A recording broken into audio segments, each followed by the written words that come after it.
My father spent a lot of time on podiums, behind microphones, and he always started by quoting a brilliant Harvard economist by the name of Lester Thurow. And Lester always started his speeches with a Chinese blessing, which was also a curse in disguise. And he said, "May you live in interesting times." The rationale being that interesting times are characterized by dynamic change, and change in turn is always painful. Status quo, stagnation, and sameness are easy, unexcited, and prohibit growth. My father came from very humble beginnings, born to non-citizen immigrants. They lived in a Brooklyn Heights tenement building in the shadow of a local bridge, and shared the only toilet on the floor with another family. My grandfather was the super who got a rent discount by keeping the bathrooms and hallways and landings spotless. And at the age of 10, my father and his sisters, Margaret and Frida, who were 13 and 8 at the time, lost their mother to a heart attack, and she was only 42. Everyone expected my grandfather, a notoriously heavy drinker, would send his kids to an orphanage, but he kept and raised his kids the best he could. But my father knew that his only hope to escape poverty was an education. In a neighborhood of desperate poverty where delinquency flourished, my father focused on his education, unlike his chums, and graduated his high school second in his class. Brooklyn Polytechnic followed. Then the U.S. Air Force, MIT, RCA, and a position as an engineer at Bell Labs in Manhattan during the day, and a mathematics instructor at RCA at night, eventually becoming the dean and then director. His first opportunity to work abroad came in Cairo, Egypt, taking his new wife, my mother, for a 4-year assignment cut short by an emergency evacuation at the onset of the Six-Day War with Israel. They relocated to New Jersey, where Dad became the director of Union, New Jersey Trade School.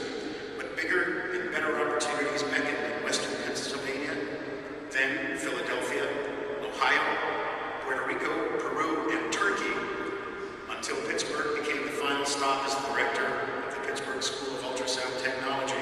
The man got around. He was always the smartest person in the room, but he was always guided by several tenets that were heard regularly in my home. You are how you speak. The critical first impression is made in just a few minutes, in a few sentences. Make them concise, grammatically correct, and say them with confidence.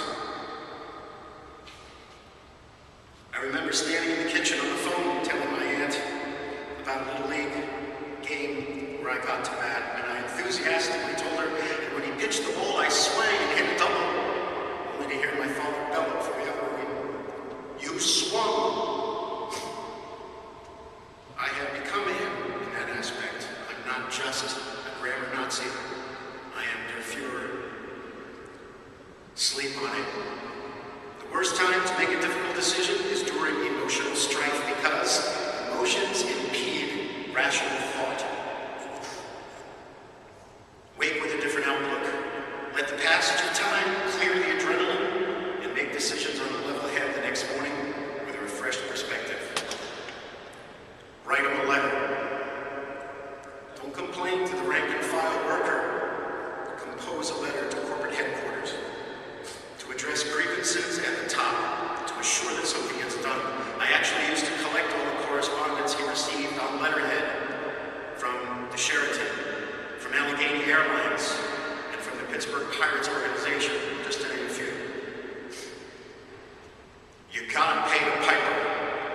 Understand that for every action, there are consequences, and not all of them are positive, easy, or desirable. Stand proudly to accept your praise when you succeed, and feel the sting of disappointment when the result is failure, but don't miss the lesson. Evaluate what has happened, and apply what you've learned. I had many opportunities to watch him speak. He always stood confident, confidently at the podium at a meeting when he was there to address the teachers union as the chairman of Board of Education, or his keynote speech at a trade convention, or at the dedication of Hart West Campus, a building named in his honor. In public, he was always polished, stoic, and serious, except for one occasion. In 1973, when he graduated from Fairleigh Dickinson University and received his business degree, my family sat in the rain, dressed in our Sunday best, in the front row of the ceremony. I'm fairly certain he was the oldest one in the cap and gown. When they called his name, he took a few steps, made eye contact with us in the front row, and then walked across the stage, strutting like the judge, clad in a gown and a wig portrayed by Sammy Davis Jr. on Laugh-In. I couldn't hear him from where we were sitting. I'm sure he was saying, "Here come the judge, here come the judge, here come the judge," much to the delight of his children. He loved music. He loved live theater, Broadway musicals, especially Guys and Dolls.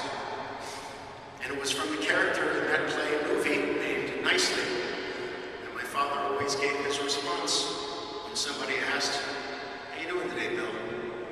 How you feeling?" He'd say, "Nicely, nicely, please." He was a phenomenal dancer, and I'd watch with amazement and admiration as he and my mom would clear a dance floor whenever they danced. Even his earlobes had rhythm. He had an ebullient sense of humor, and was a charismatic storyteller, emphatic, animated, but completely unable to speak without using hand gestures. One thing that he was not was a drinker. He shared a bed with his father in that tenement in Brooklyn and had far too many bad memories of carrying his father up the stairs or waking in the middle of the night to change the bed sheets. He told of getting drunk once in the Air Force when he was 20, but we only witnessed him having one can of beer with dinner. He told many stories of how at parties in Egypt, someone would always bring him to the bathroom where the bottle of illegal liquor was hidden so he could enjoy a drink in private. It was, after all, a dry country. Not wanting to offend anyone by declining their gesture of kindness each time they took him, he'd pour a little bit into the sink and come out saying, "Chokro, thank you." And years later, at my sister Frida's wedding, when her new father-in-law invited him repeatedly to the bar for a shot of Irish whiskey, my father stealthily poured his into a planter. Dad was a flaming intellectual, an unabashed liberal, and a ravenous consumer of news. He always knew what was going on in the world and could give lectures on current events. He eschewed sports for news programs. A childhood fan of the Brooklyn Dodgers, his interests as an adult were more bookish. Although he took me and my sisters to many Yankees and Mets games as a kid, we never sat at the television and cheered a touchdown or a home run dressed in team attire. He never read the sports page. We had a Sunday morning routine that began in 1979 for 3 years that I delivered the Pittsburgh Press. I delivered, he drove. Papers were stacked on the backseat of the car. My fondest memory followed when we'd get home with an hour to kill until CBS News Sunday Morning came on at 9, followed by Meet the Press, Face the Nation, and This Week with David Brinkley.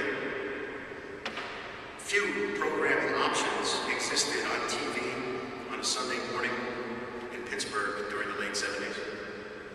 There was either wrestling or televangelists, and given those options, we watched with uproarious laughter the antics and bad hairpiece of one Ernest Angley, healing the infirmed, the blind and the deaf, and of course, soliciting donations. Now, 35 years later, when I visited him in the nursing home over the past year and a half, our Sunday morning news binge continued after Reverend Angley, now 93, and still wearing that squirrel pelt on his head.